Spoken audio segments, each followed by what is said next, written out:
A kú dédé wòyí yóò rọrùn fún wa ò lágbára Ọlọ́run àmín. Ìròyìn fẹ́lifẹ́li ló dé sí ojú amóhùnmáwòrán yín láti ìkànnì ayélujára Feli-feli TV. Lónìí tí í ṣe ọjọ́rú ọjọ́ karùn-ún nínú oṣù keje ọdún 2023. Fúnmi Adénúgà ni oníròyìn. Kẹ́ tó gbọ́ ìròyìn ọ̀hún ẹ jẹ́ ká dókè lọ́hùn à ń bọ̀.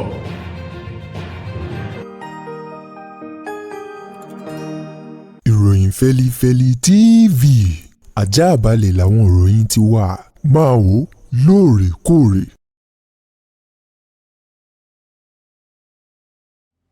Ẹ káàbọ̀ padà,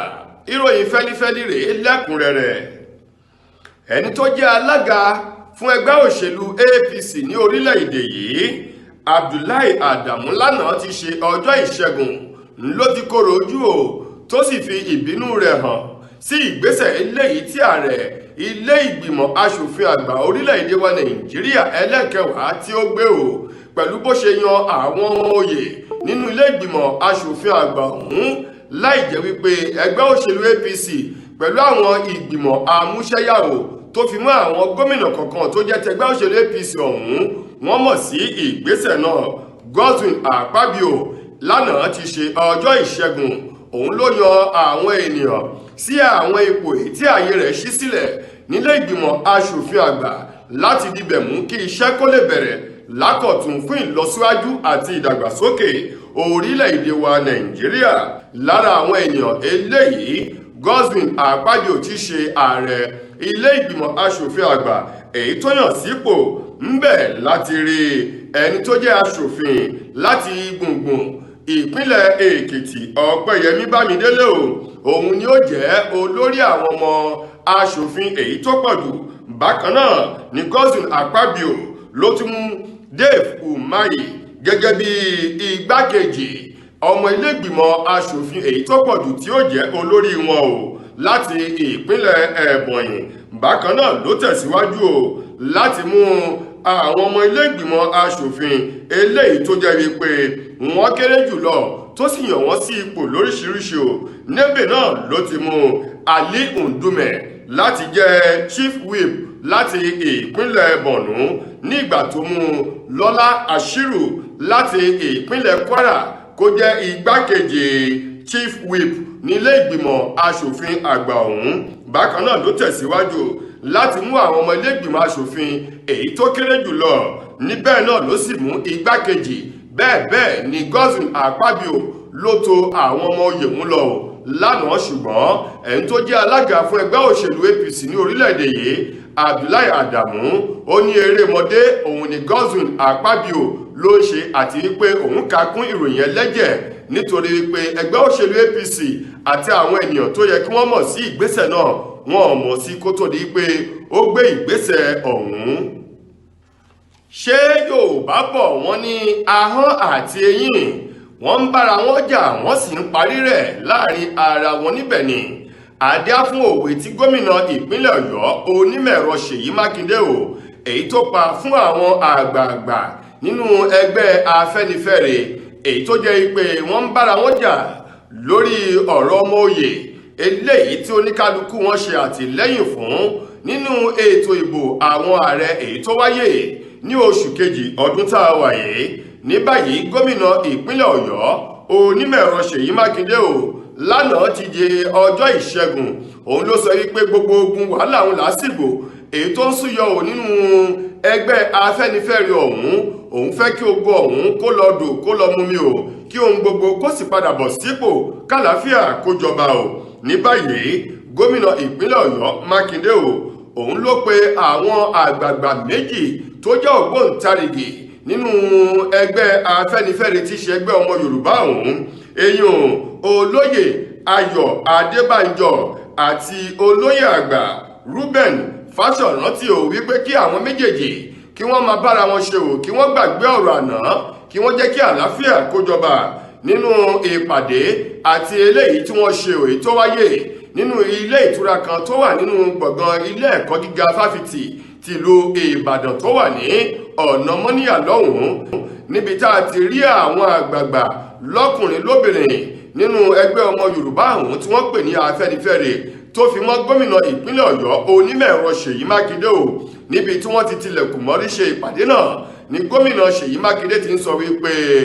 ọ̀rọ̀ èyí tó ń bẹ nílẹ̀ yìí kò tó nǹkan tí à ń fà láàrin ara wa débi tí ó máa dá wàhálà òun làásìgbò sílẹ̀. Ó ní kí oníkálukú àwọn àgbààgbà méjì náà kí wọ́n rí dájú wípé wọ́n parí gbogbo àwọ̀ èyí tó ń bẹ láàrin ara wọn kí wọ́n sì fi ìfẹ́ eléyìí tó yè koro ìfẹ́ àtinúwá o kí wọ́n fi wọ̀n síra wọn. Ẹgbẹ́ Afẹ́nifẹ́re ọ̀hún kó máa tẹ̀síwájú o nítorí pé ó jẹ́ ọ̀kan gbòógì nínú ẹgbẹ́ eléyìí tó ń ṣe àtìlẹ́yìn fún ìlọsíwájú àṣà ìṣe ti Yorùbá lápapọ̀. Tẹ́ ẹ̀ bá sì gbàgbé lára àwọn ohun tó dá wàhálà òun lásìgbò sílẹ̀ níbi tí olóyè Reuben Fáṣọ̀rántì o tó lóun ṣe àtìlẹ́yìn fún ààrẹ Bọ́lá Ahmed Tinubu lásìkò ìpolongo ìbò tó wáyé níbi tí wọ́n ti dìbò ọ̀hún nínú oṣù kejì ọdún tá a wà yìí tí ìbò ti mú Bọ́lá Ahmed Tinubu gẹ́gẹ́ bí ààrẹ orílẹ̀-èdè Nàìjíríà nígbà tí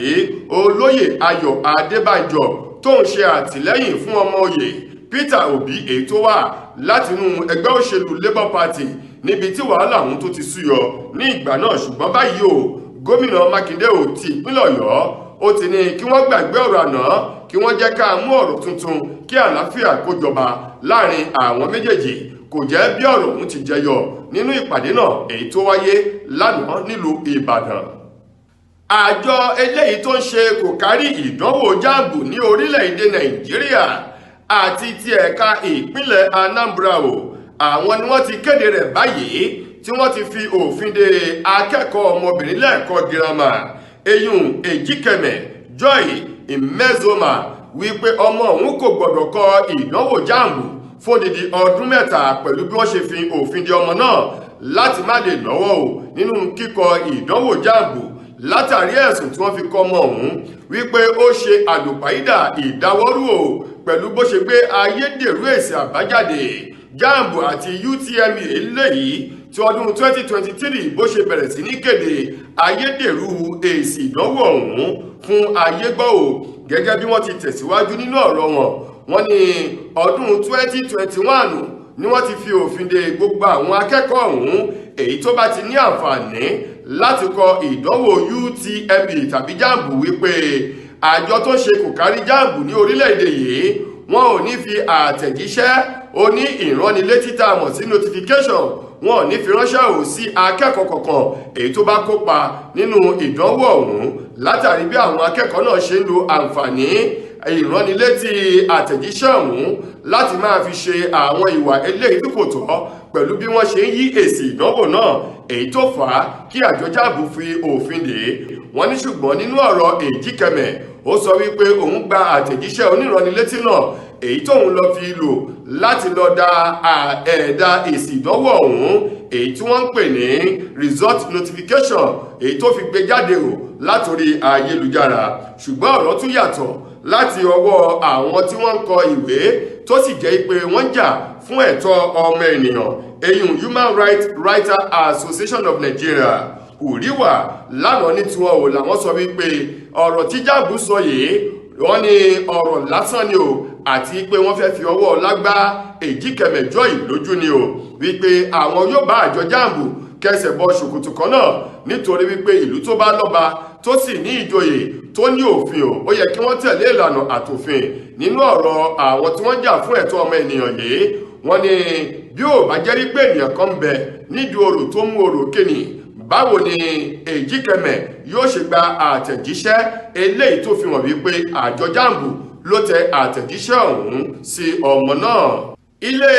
ẹjọ́ gíga eléyìí tó kalẹ̀ sí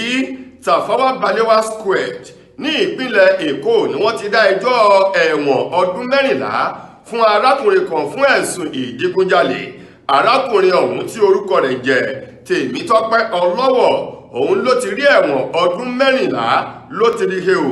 látàrí ìdígunjalè eléyìí tó ṣe ní ìpínlẹ̀ Èkó gẹ́gẹ́ bí ìdájọ́ ọ̀hún bó ti wá o látọwọ́ adájọ́ ilé ẹjọ́ náà Yétúndé Adésànyà eléyìí tó korò jù o sí ìgbésẹ̀ eléyìí tí Ọlọ́wọ̀ tó gbé pẹ̀lú bí wọ́n ṣe ń kéde wípé ẹnikẹ́ni kò gbọdọ̀ digunjalè àti nínáwọ́ nínú ìwà búburú mìíràn ní ìpínlẹ̀ Èkó àti orílẹ̀-èdè Nàìjíríà. Ó ní ìyàlẹ́nu ló jẹ́ o wípé Tèmítọ́pẹ́ Ọlọ́wọ̀ òun tirẹ̀ etí ọ̀gbọ̀n ló kọ sí gbogbo àwọn ìfọ́n rere tòun tí òfin ọ̀hún nínú ìdájọ́ Adésànyà. Ó tẹ̀síwájú ó ní ọjọ́ 9 oṣù kọkànlá ọdún 2018 ní ìdájọ́ ọ̀hún ni wọ́n ti kọ́kọ́ gbé dìde dúró nínú ilé ẹjọ́ náà, eléyìí tó jẹ́ pé ẹni tó jẹ́ olùpẹ̀jọ́ èyí tó rojọ́ tako Ọlọ́wọ̀ nílé ẹjọ́ Ọláyẹmí Ṣófolú ó sọ di mímọ̀ wípé nínú ọdún 2017 ni arákùnrin Tèmítọ́pẹ́ Ọlọ́wọ̀ ló ti kọ́kọ́ hùwà ìdígunjalè tí wọ́n sì wọ́ wá síwájú ilé ẹjọ́ ní ọdún 2018 nínú oṣù kẹsàn-án ọjọ́ 9 nínú ọdún náà. Ṣùgbọ́n ní báyìí o ẹjọ́ ọ̀hún tí wọ́n wá tún gbé dìde dúró pẹ̀lú àwọn ẹlẹ́rìí méjì máa jẹ́mi nìṣó eléyìí tí olùpẹ̀jọ́ ọ̀hún tó pè tó sì fi àwọn ajẹ́rìí náà tí wọ́n jẹ́rìí tako ọ̀gbẹ́ni Tèmítọ́pẹ́ Ọlọ́wọ̀ nílé ẹjọ́ o. wọ́n ní báyìí nínú oṣù keje tí í ṣe ọjọ́ 26 ọdún 2017 ni Ọlọ́wọ̀ ló ti hùwà ibi tó sì jalè ní agbègbè kan láti ní ojúlé kìíní sí ojúlé kẹta ní agbègbè Akówọnjọ ní ìpínlẹ̀ Èkó tí wọ́n sì wọ́ lọ sílé ẹjọ́ nínú ọdún 2018. ní báyìí adájọ́ Adésànyà ní pẹ̀lú bó fi hàn wípé Ọlọ́wọ̀ sọ wípé lótìtọ́ àti lódodo lòun jẹ̀bi ẹ̀sùn tí wọ́n fi kàn òun. Ó ní bẹ́ẹ̀ lẹ́ṣẹ̀ bá ti mẹ̀ṣẹ̀ kò yẹ kó pẹ́ mọ́ o lórí ìdọ̀bálẹ̀. Ó ní pẹ̀lú bó ṣe jẹ́ pé ó ní òun jẹ̀bi o ní báyìí wọ́n gé ẹ̀wọ̀n rẹ̀ kéré o sí ọdún 14 kó lọ lò ó nínú ọgbà ẹ̀wọ̀n èyí tó ń bẹ níkòyí ní ìpínlẹ̀ Èkó. Lákòótán nínú ìròyìn wa fún tòní ṣé yóò bá bọ̀ wọ́n ní ìsọ̀rọ̀ ní ìgbésẹ̀ ìsúnkun símú báyìí ní ìṣètì gángan àti wípé àṣepamọ́ ló wà kò sí àṣegbé kan o. ní báyìí gbajúgbajà òṣèré orí ìtàgé sinimá àgbéléwò tẹ́lédè Yorùbá tí í ṣe ọmọ Yorùbá o Yomi Fábíyì tó tún jà fún ẹ̀tọ́ ọmọ ènìyàn òun mà ló ti ju òkú ọ̀rọ̀ lu olórin takasùfé tí í ṣe ọmọ orílẹ̀-èdè wa Nàìjíríà David Adeleke èyí tí wọ́n mọ̀ sí Davido báyìí o lórí àwọn ìròyìn kan èyí tó ń tàn bí iná inú pápá lásìkò ẹ̀rùn lórí ayélujára láti bí ọ̀sẹ̀ kan ó lé sẹ́yìn pẹ̀lú ẹ̀sùn tó àwọn arábìnrin méjì kan tó jẹ́ ọmọ ilẹ̀ òkèrè tí wọ́n fi kan Davido wípé ó fún àwọn lóyún ó sì sọ wípé kí àwọn lọ ṣẹ́ oyún ọ̀hún. Anita Brown tí ṣe ọmọ orílẹ̀-èdè Amẹ́ríkà tó ní oyún tí ń bẹ nínú òun Davido lónìí o. bákan náà Ivana Bay tí ṣe ọmọ orílẹ̀-èdè Faransé o òun náà sọ wípé Davido ló fún òun lóyún o. ní báyìí gẹ́gẹ́ bí Yomi Fábíyì ti wá sọ̀rọ̀ pẹ̀lú òkú ọ̀rọ̀ rabandi èyí tó jùlù Davido ó ní kò wá tán bí o yọkọlú ìyàwó sánkan mọ́lẹ̀ ọkọ ti yọké o. ó ní òun rántí o lọ́dún 2021 lásìkò tí wọ́n fi ẹ̀sùn kan bàbá Ìjẹ̀ṣà tó jẹ́ kan nínú àwọn òṣèré orí ìtàgé sinimá àgbéléwò àti adẹ́rìn-pòṣónú wípé ó ní àjọṣepọ̀ pẹ̀lú ọmọ ọdún 14 obìnrin kan níbi tí òun ti ń jà láti lè fi àwọn ẹ̀rí hàn wípé ẹ̀sùn ọ̀hún ẹ̀sùn eléyìí tí kò ní ẹ̀rí tí kò fẹsẹ̀ múlẹ̀ ni wọ́n fi kan bàbá Ìjẹ̀ṣà. ó ní ìgbà náà ni Davido sọ fún òun wípé dìndìnrìn akídanidání lòun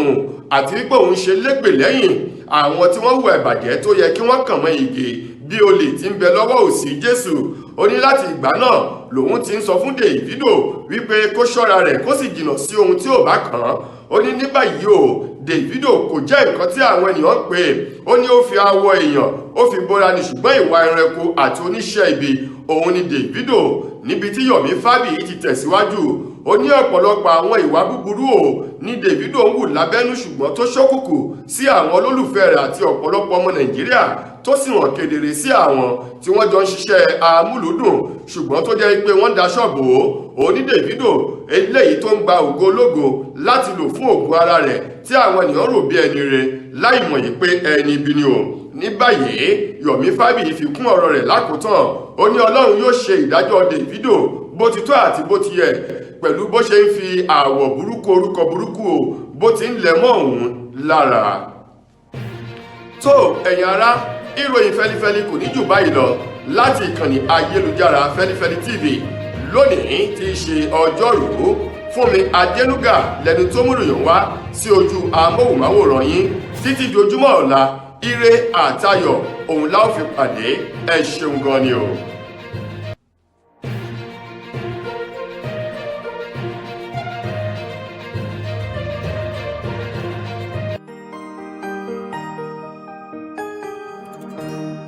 Ìròyìn Feli-feli TV àjààbálẹ̀ làwọn ìròyìn ti wà. Máa wò lóòrèkóòrè.